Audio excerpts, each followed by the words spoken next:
Hello WhatsApp guys, welcome back to our channel Ricky Life. So guys, ఈరోజు video ఏంటంటే మన PM Narendra Modi అన్నమాట. So సింహం సింగిల్గానే వస్తుంది అన్నట్టు మన నరేంద్ర మోడీ అయితే ప్రూవ్ చేస్తున్నాడు అన్నమాట.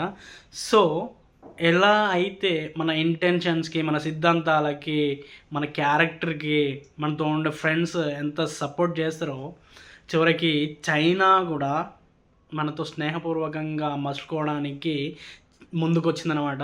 సో రీసెంట్గా జరిగిన ఎస్సీఓ సమ్మిట్లో మన నరేంద్ర మోడీని ఇన్వైట్ చేసిరన్నమాట. అక్కడ చాలా అంటే చాలా దేశాల ప్రెసిడెంట్స్ కూడా ఉన్నారు.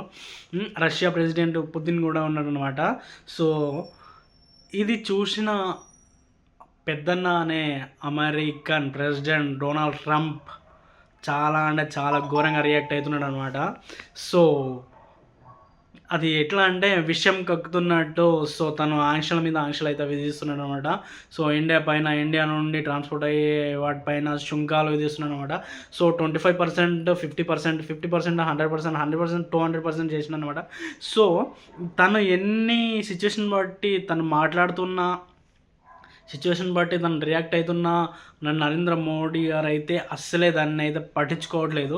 సో ఇది ఎక్కడి వరకు దారితీస్తుందో చూద్దాం. తను అస్సలు నాకు తెలిసి ఈ ప్రపంచంలో నరేంద్ర మోడీ లాంటి ప్రధానమంత్రి ఎవ్వరు ఉండరు అని నేనైతే అనుకుంటున్నా. అలాంటి ప్రధానమంత్రి రావడం మన దేశం చేసుకున్న అదృష్టం అని కూడా నేను చెప్పదలుచుకున్నా. సో ఎందుకంటే చాలామంది పిఎం వచ్చిర్రు పోయిర్రు, కానీ చరిత్రను సృష్టించే వాళ్ళు కొంతమందే ఉంటారు. అది అన్ని రకాలుగా ఎట్లా అంటే సనాతన ధర్మం గురించి తను పాటించే విధానాలు, పద్ధతులు అవి మన దేశ సంస్కృతిని కాపాడడానికి ఒక ముందడుగు నేను అనుకుంటున్నా. సో ఇంకోటి ఏంటంటే మన దేశం ఎలా అభివృద్ధి చెందాలి, మన దేశ ప్రజలకి ఎలాంటి రక్షణనివ్వాలి అని చెప్పేసి మసులుకోవడంలో, తెలివిగా ఆలోచించడంలో తనకంటే దిట్ట ఎవరు లేరో, ఇంత గొప్ప ప్రధానమంత్రి నాకు తెలిసి ఏ దేశంలో ఉండరు అని చెప్పేసి నా ఇంటెన్షన్. సో ఇప్పుడు మనం చెప్పుకోదగ్గ విషయం ఏంటంటే చైనాకి ఇండియాకి పడదు.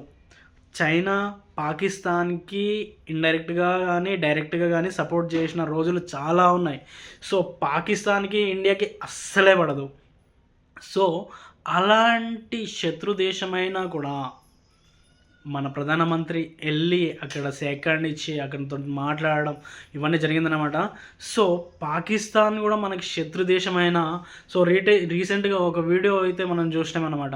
సో మీ దేశానికి వరదలు వస్తున్నాయి, మీరు అప్రమత్తం అవ్వండి అని చెప్పేసి మన దేశం నుండి పాకిస్తాన్ వాళ్ళకి ఇన్ఫర్మేషన్ ఇవ్వడం జరిగింది. సో ఆ ఇన్ఫర్మేషన్ వల్లనే అక్కడున్న ప్రభుత్వం అక్కడ ఆ ప్లేస్లో ఉన్న ప్రజలని రక్షించి సేవ్ చేయగలిగిందనమాట. సో మన శత్రుదేశమే కదా, పోతే పోనీ, మునిగిపోతే పోనీ అని చెప్పేసి వదిలేసే అంత క్రూరత్వం అయితే మనకు ఉండదు. శత్రువునైనా కూడా ప్రేమించేంత మంచి మనస్తత్వం ఉంటుంది మనకి. సో అది ఈరోజు నరేంద్ర మోదీ గారు తను చూపించే యాక్టివిటీలో, తను చేసే పనులలో శత్రువు ఎవరు లేరు మనకి. మనం శత్రువుని కూడా ప్రేమించగలుగుతాం. మనం ఎంత నష్టపోయినా మనకి చాలా పేషెన్స్ ఉన్నది, మన శత్రువుని కూడా ప్రేమించగలుగుతాం అనే విధంగా తన నడవడిక ఉంది. సో అదే అర్థం చేసుకున్న చైనా చేతులు కలపడానికి, ముందడుగు వేయడానికి ఒక నిర్ణయం అయితే తీసుకున్నట్టు అనిపిస్తుంది. కానీ ఎట్టకేలకు చైనాని అయితే నమ్మడానికి అసలే లేదు. రీసెంట్గా జరిగిన ఎస్సీఓ సమ్మిట్లో మన ప్రధానమంత్రి హాజరయ్యారు అని డొనాల్డ్ ట్రంప్ తెలుసుకున్న తర్వాత ఒక పిచ్చి పట్టిన వ్యక్తిలాగా, ఒక సైకోలాగా తన అనౌన్స్మెంట్లు కానీ మీడియా ముందుకు వచ్చి చేసే ప్రచారాలు కానీ చాలా ఘోరంగా ఉన్నాయన్నమాట. సో ఏదేం చేసినా చిన్నపిల్లలనే చూస్తున్నాడు అనమాట. ఇప్పుడు తన వాక్యాలని, తన ఇంటెన్షన్స్ని, తను విధించే శుంకాలని ప్రధానమంత్రి సీరియస్గా తీసుకోవట్లేదు. కానీ సిచ్యువేషన్ వచ్చినప్పుడు ఖచ్చితంగా రియాక్ట్ అవుతాడు. సో ఏది ఎక్కడ రియాక్ట్ కావాలో, ఎప్పుడు రియాక్ట్ అవ్వాలో, ఎప్పుడు రియాక్ట్ అవ్వద్దో మనకైతే బాగా తెలుసు. కాబట్టి శత్రువును ఎంతవరకు ప్రేమించాలో, ఎంతవరకు ప్రేమించకూడదో, శత్రువుల ఎప్పుడు చూడాలో అనేది మనకి బాగా తెలుసు. కాబట్టి సో ప్రధానమంత్రి 100%, 200% కరెక్టే చేస్తున్నాడు. మన దేశం అభివృద్ధి కోసం, మన ప్రజల ఆకాంక్ష కోసం, ఇంకా మన ప్రజల రక్షణ కోసం అన్ని విధాలుగా కష్టపడుతున్నాడు. సో మీరేమనుకుంటున్నారో ఒకసైతే కరెక్ట్గా కామెంట్ చేయండి. సో ఓకేనా, ఎందుకంటే ఇంత వాల్యుబుల్ వీడియో నేను మీ ముందుకు అందిస్తున్నా.